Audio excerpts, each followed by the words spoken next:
Michelle. We have some really powerful conversations today.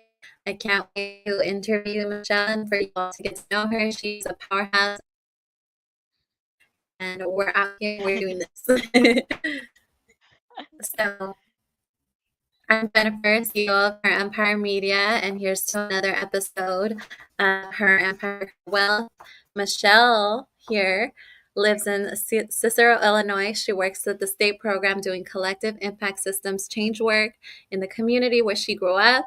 She is the author of Liberate, Moments of Strength and Perseverance, which is available in English and Spanish. And her favorite thing is serving the community where she's very dedicated to. She hopes to play a role in the healing journey of those around her and navigate the roles of mujeres, moms, children, and all of the other hats that we wear. Thank you, Michelle, for being here. That is incredibly powerful and inspiring. I love that that's your mission, and I can't wait to hear more about it. Can't wait to learn more about the chapter that you wrote in Girl Heal. I got to reading some of it, and I'm excited to discuss some of it with you. But would you like to tell us a little bit more about yourself?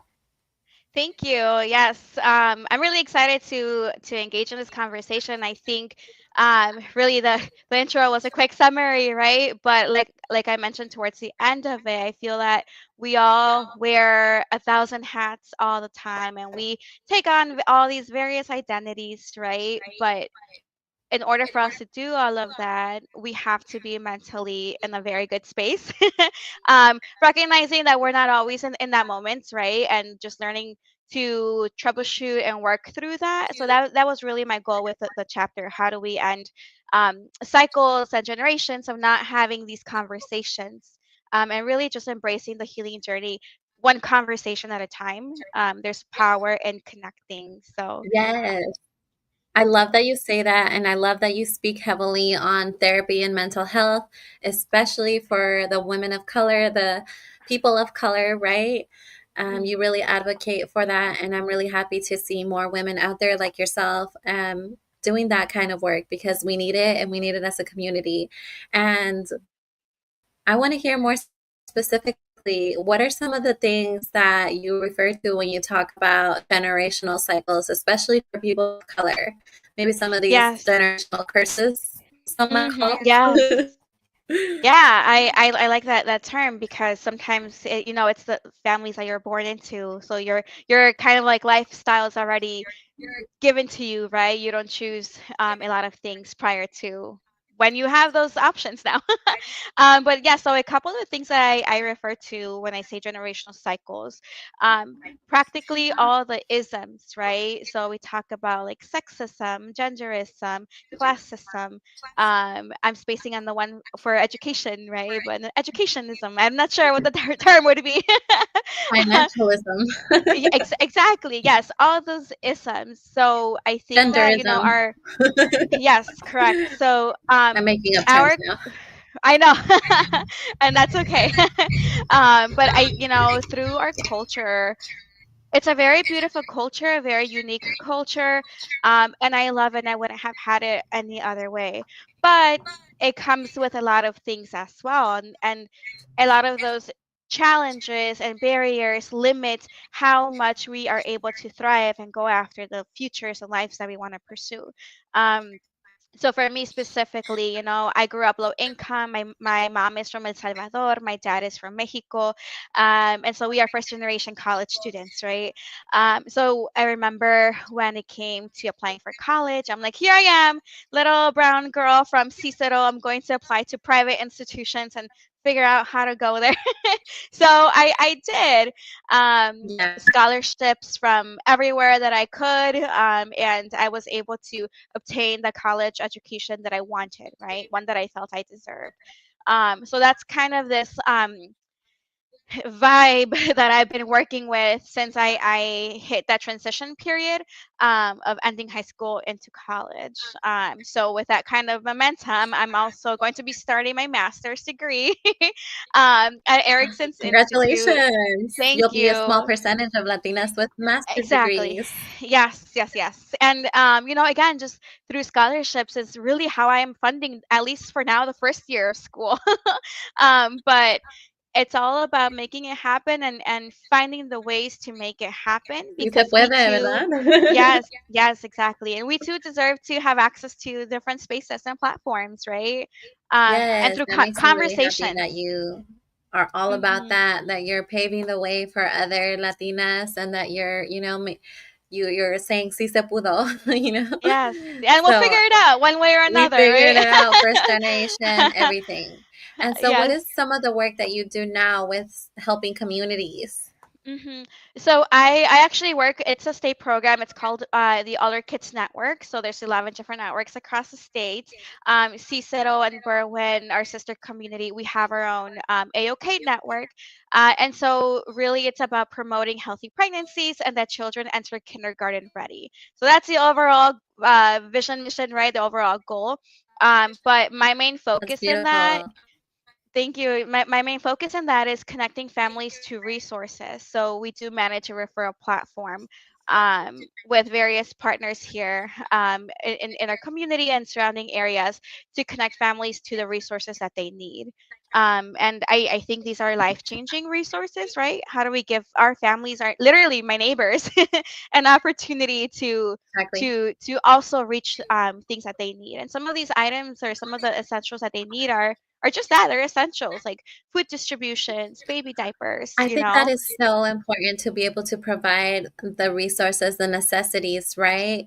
To low income housing, to people of color, because without these resources, right, they're surviving. They're just surviving and they Exactly. can't really thrive. Hmm. Yes, no, definitely. And I think like these conversations, like everything really goes back to all the relationships that we make. I think well, yes, after through college, I have had numerous, I call them my thousand side gigs here and there. But my main like jobs really have I've been very intentional in working in the community I service or that I live in. I'm sorry. So I from a year of AmeriCorps service in the same organization where I'm currently employed right now. So full circle moments, right? But also just working with my neighbors, being able to see them. Sometimes I go grocery shopping or I go to do my laundry, and they're like, "Oh, usted es la señorita de aquí, right?" And that's a connection that has followed throughout all my spaces, and I love it. It's beautiful, and it goes back to that human connection, and that trust building. Yes, it does.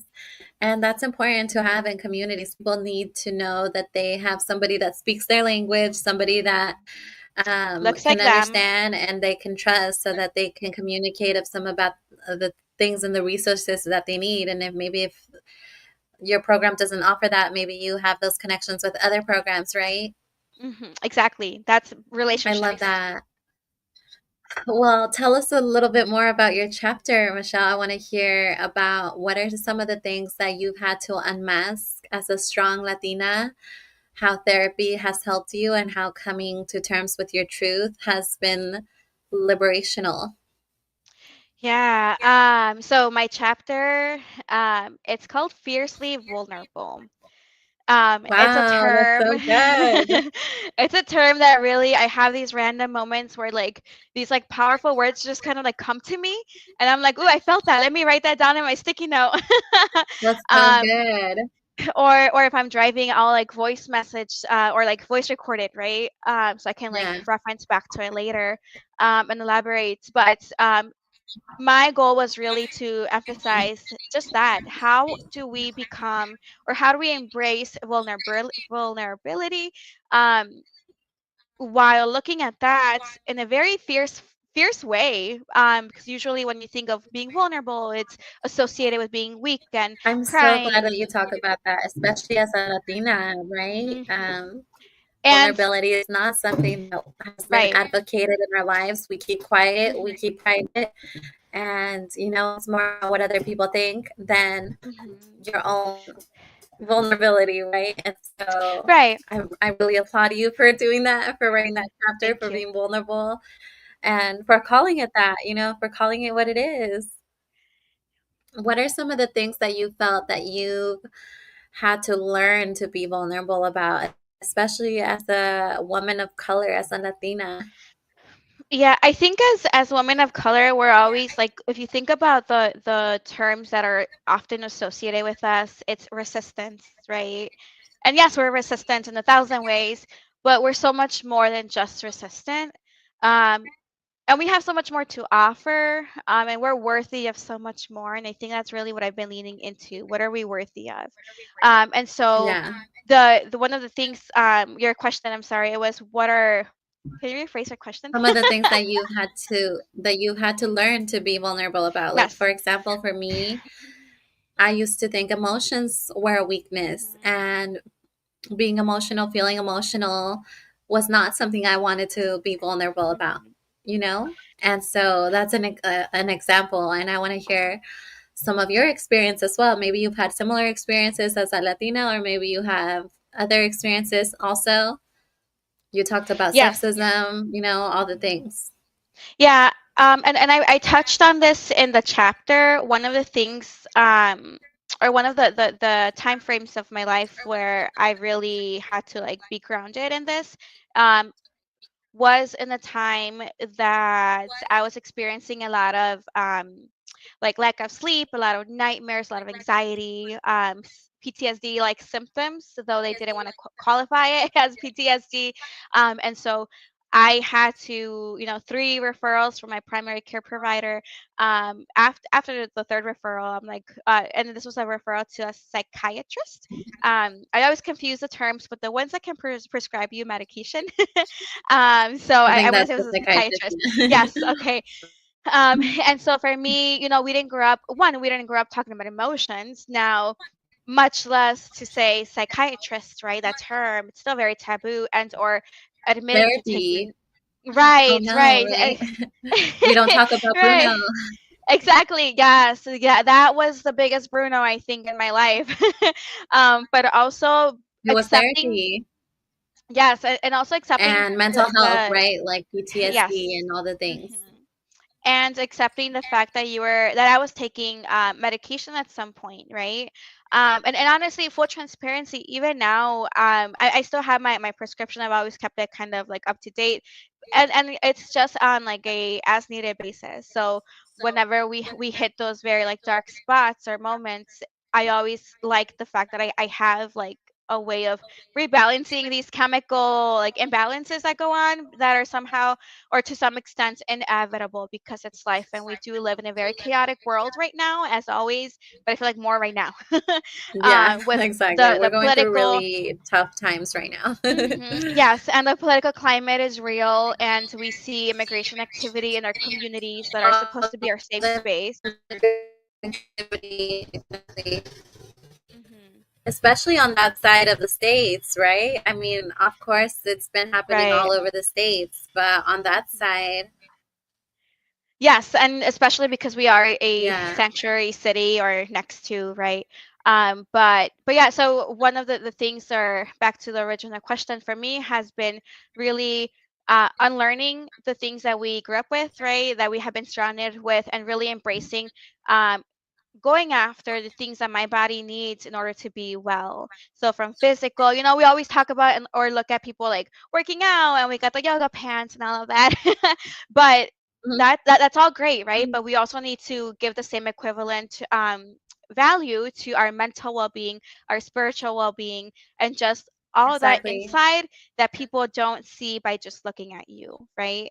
Because it's only like in our brain working. Yeah, exactly. Your mental health, it's incredibly Hmm. important. And you talk about therapy. What are some of the other things that you feel like have helped you navigate through some of these, like mental well-being and some of these trauma things that you've experienced in life, right? As a Latina, as growing up in poverty, as all the Hmm. things. There's so much, right? I can talk about a Yeah. lot of things as well. Mhm. Yes, I think exposure is really important. Making sure that our youth, our Exposure. children, making sure that the youth of our children are exposed. And even like for me, so I'm 30, but I do work with women that are slightly older than me, right? And so and I think that's such a beautiful thing to be able to have access to the various generations. But just exposing everyone that we can to the fact that all of this is real. And we always do need that validation. We need to be reminded that we're not crazy, that what we're feeling inside and how it's coming out in our body, Kind of how like this, that's right? We're real. creating that kind of exposure. Right, right. And there's so many books for like our little ones on regulating your emotions. And this is all like radical work because it's vocabulary that for many they might not even get to learning. And then I think about like Yes. even like men of color, right? Do they have space? How often? Like, it's more acceptable in the society for us as women to connect to these parts of ourselves because we're women. But Yeah. there's also like so many more like a bigger group of people.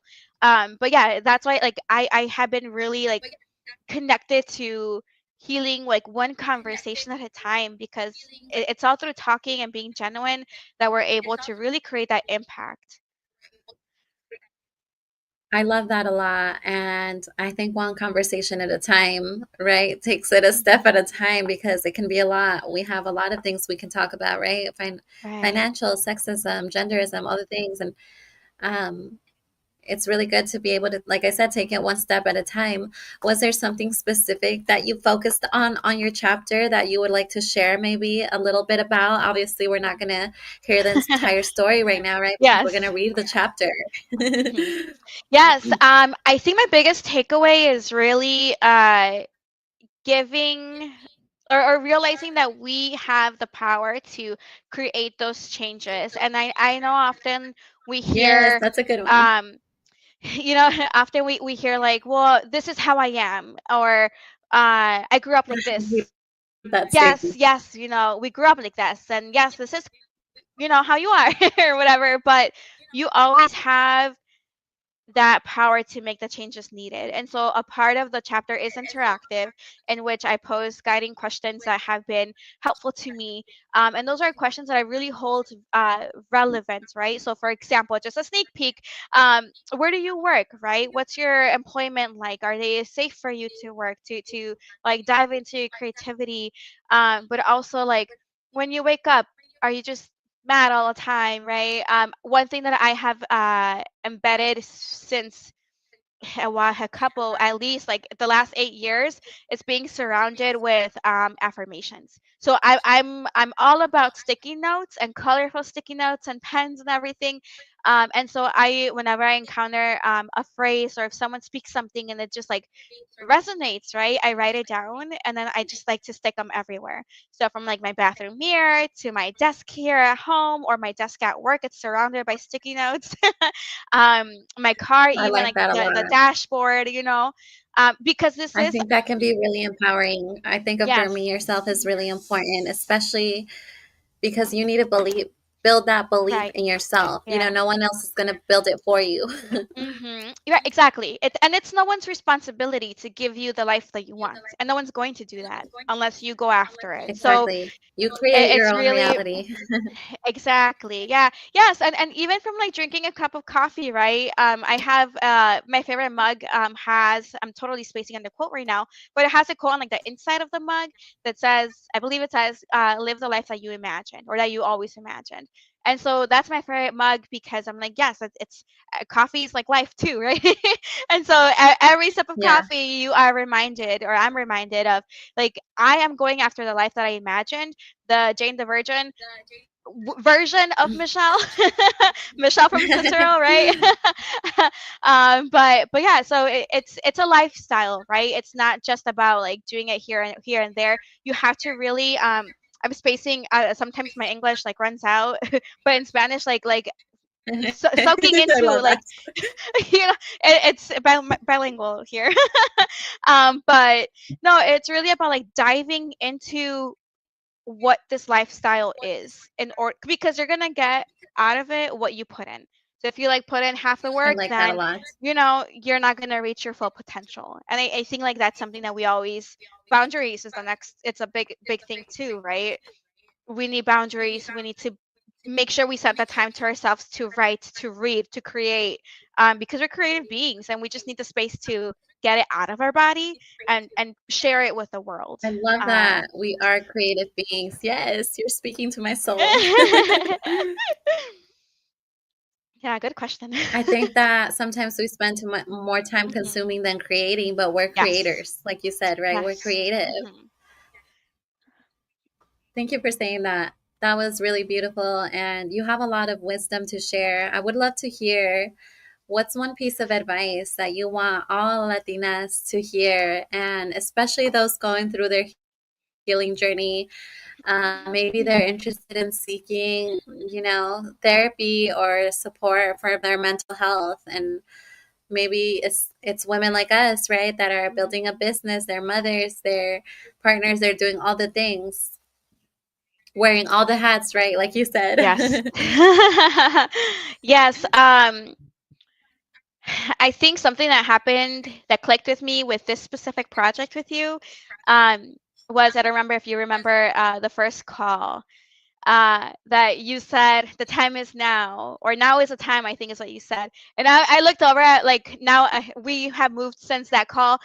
So now my big sticky note paper is not behind me because that's the window, but it's in front of me. Um, and so in my big sticky note paper, I had written down, the time is now. The time is now. Like, why? Yes, I love Because that.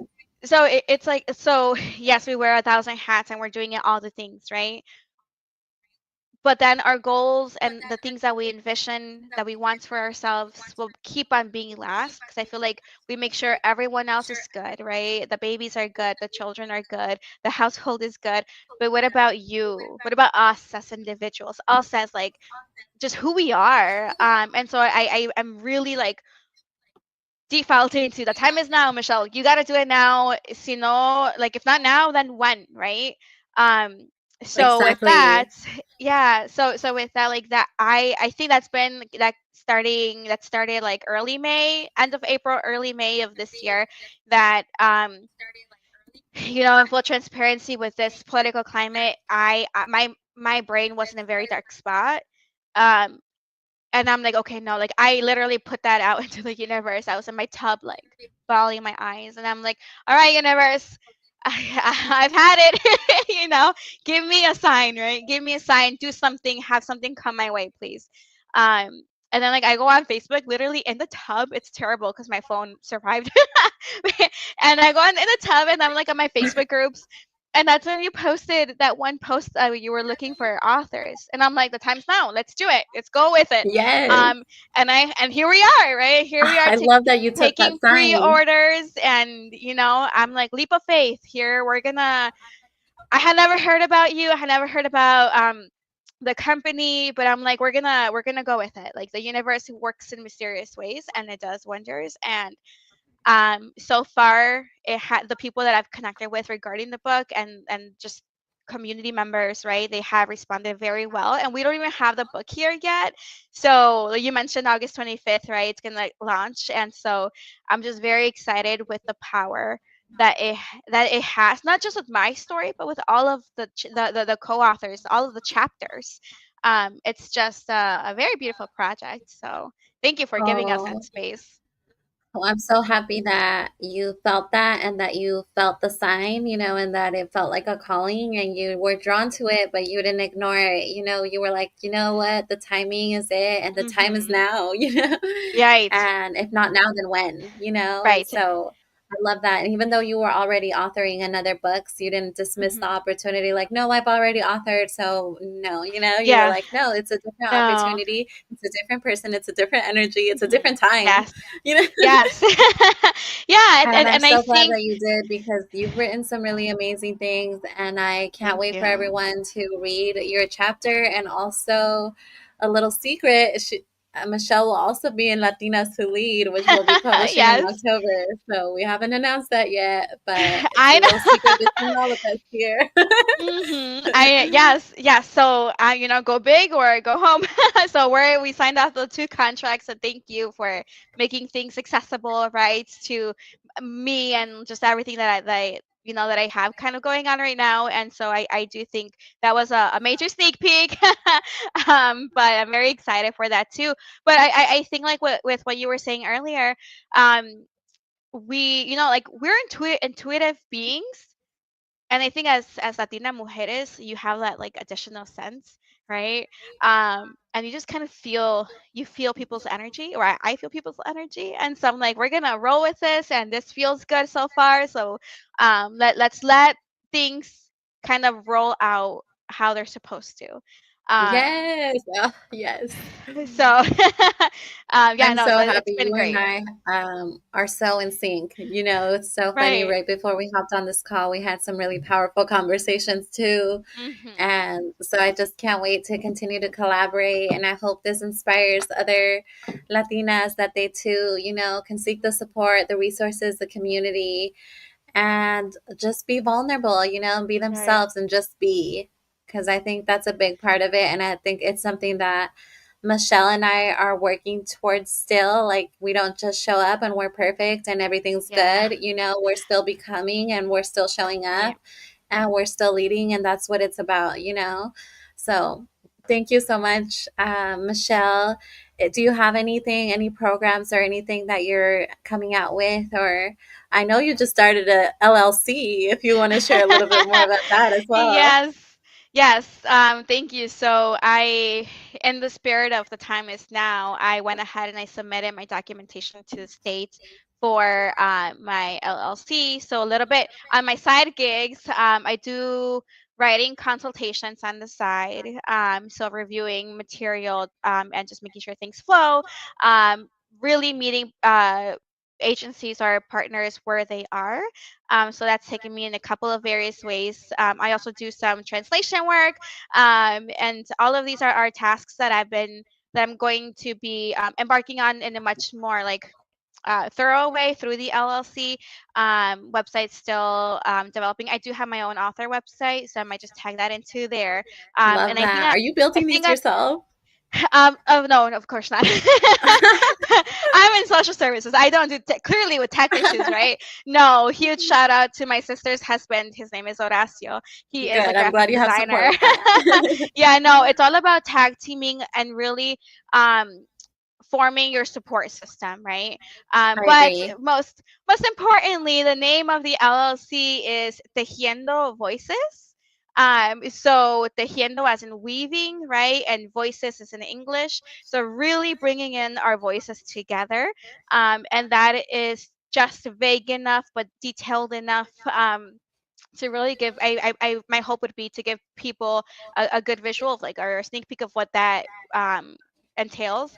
But we can take that in various ways. So I'm still very much in the early stages of developing this, but we got the name. We do have the state has approved everything, and we have the logo. So so far so good. We are on track. So thank you for that.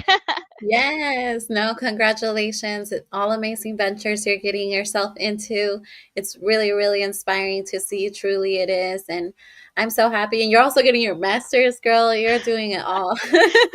We are All starting, while yeah, being in a a couple mom of and weeks. everything. So you're doing Yeah. amazing work, Michelle. I'm really proud to be Thank you. collaborating with you. I can't wait to continue to collaborate. And I'm just so excited. I hope everybody feels inspired as well and follow Michelle. I'll drop all of the links below and we can stay caught up on her journey and the chapter that will be coming out soon, August 25. Yes, thank you. I'm so excited to grow alongside everyone. I always like to emphasize I'm not the expert, right? I am not an expert. I have expertise, but no, I'm always learning as well. So every interaction is always a learning opportunity for me as well. Love that. Thank you so much for being here. Thank you so much for sharing and for being you. Thank And you. we'll stay connected here. Great, thank you. Thank you everyone for tuning in. Thank you, everybody.